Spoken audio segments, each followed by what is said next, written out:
When you knit Fair Isle on the bond machine, you bring the needles into the holding position that you want to carry the contrast colour. You then knit across with the main colour in the carriage, and you take your contrast yarn and knit this colour manually, laying it into the open needle hooks in the holding position needles and knitting them back to working position in a similar size as the stitches knitted by the carriage, so that the fabric is even. You would then select the needles for the next pattern row, knit across with the main colour in the carriage, and knit in the contrast colour manually, and just keep repeating the process until you've finished your Fair Isle design. Now that's quite easy to keep the contrast colour stitches even when it's just one stitch knitted in the contrast colour, but oftentimes when you're knitting Fair Isle there may be 3 stitches, 1 stitch, 2 stitches, 4, or maybe even 5 stitches in the contrast colour. And when you have more stitches in the contrast colour, it can be difficult to keep the tension even, especially if you're not used to this technique on this machine. If you're quite experienced with it, then it's quite easy to do. But there is a faster method using the Intarsia key plate, if you have one, and a second carriage. Now, you don't need a second carriage for this, but you do need the Intarsia key plate for this technique I'm going to show you. If you have a second carriage, you'll probably want to make sure you have an extension kit on. If you're using 100 needles, or somewhere between like 30 and 100, then an extension kit will be needed for using 2 carriages so that one of the carriages doesn't fall off the bed. If you're using an extension kit and all 130 needles, it's probably better just using the 1 carriage, because I can show you how you can do this technique if you only have 1 carriage as well. So you can alternate between the 2 if you have an extra carriage and you're using a lot of needles, just so you don't drop your carriage off on the floor. But of course you can always take the carriage off. So a second carriage with the Intarsia key plate is the first way I'm going to show you. Now I have to admit that I don't want to take credit for this because it isn't my idea. I found it in one of those wonderful Bond booklets that they produced in the 80s.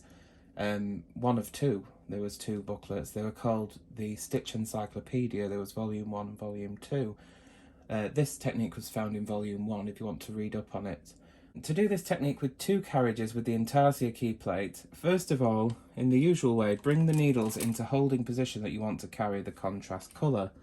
Knit across with the main colour in the carriage. If you have large expanses of needles in holding position selected for the contrast colour, knit this row slowly, because as the carriage floats the yarn across, the stitches knitting in between can sometimes have trouble knitting properly and they can often drop. So do knit slowly. You can also put a bit of pressure on the nose of the carriage if that helps. Okay, pull down on the knitting. This part is quite important, so that any of the needles that have loosened up here during that row where these needles are being held don't slip back, because sometimes that can happen and it will jam on the Intarsia key plate. So after you've knitted the row with the main yarn, pull down on the knitting. Now push these selected needles back to the forward working position, checking that the latches are open. Make sure that the latches are not catching on the float of yarn that's just been carried over them. Again, pulling down on the knitting will help with that. Make sure that the needles are in the correct position so that the needles don't jam the Intarsia key plate. The forward working position on the bond machine is where the latch is just exactly in line with the edge of the bed here.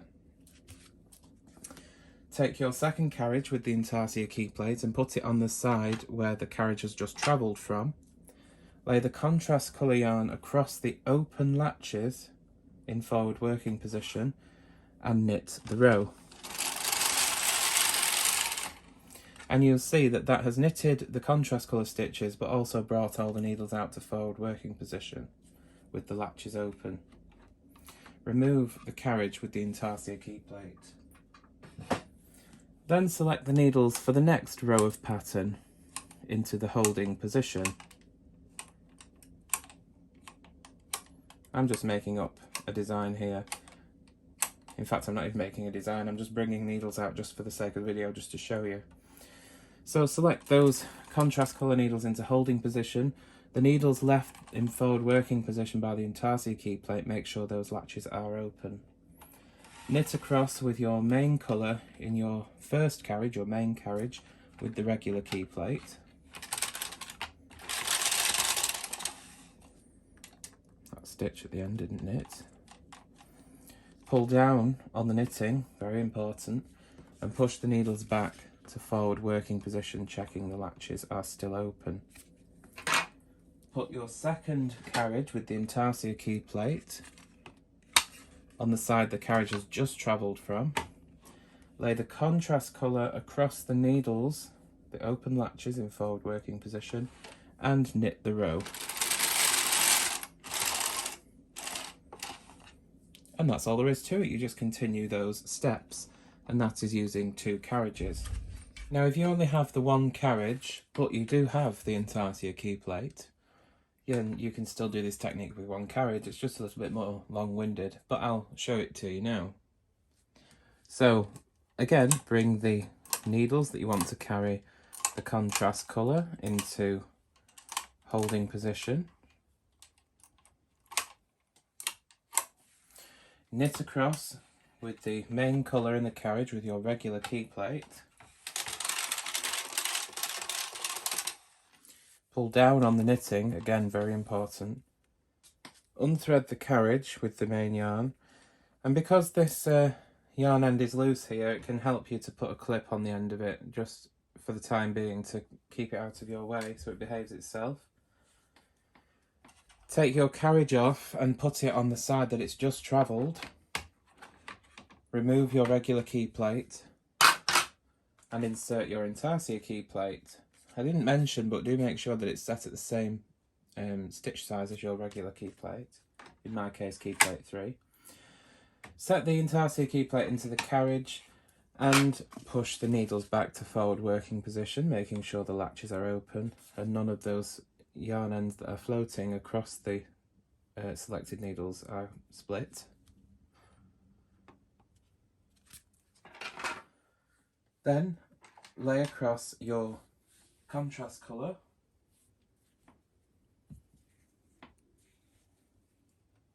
my tail end, by the way, is the same side as the carriage, so that both yarn ends, the main colour and the contrast, will be on the same side each time. And you just knit in the same way, but just simply changing the key plates over rather than having 2 carriages with the key plates already set up. So now back to the main key plate. Needles are left in forward working position by the Intarsia key plate. Bring the needles for the contrast colour into the holding position. Take that clip off now. And with your main key plate back in, rethread the carriage with your main yarn and knit the row. Pull down on the knitting. Remove the yarn from the carriage and the standard key plate. Put the carriage on the side it's just travelled from and insert the Intarsia key plate. Push those needles back to the forward working position with the latches open. See how that one closed? This is why I said to put a clip on that contrast end when you're only using 1 carriage, so that it doesn't cause you any problems. Lay the contrast colour across and knit the row with the Intarsia key plate. And you would just continue on repeating in that way. So you can see that it is faster with 2 carriages, but it's still entirely doable with just 1 carriage. But it does mean that you may think that this may be a bit of faffing around and it's easier just to knit the contrast colour by hand.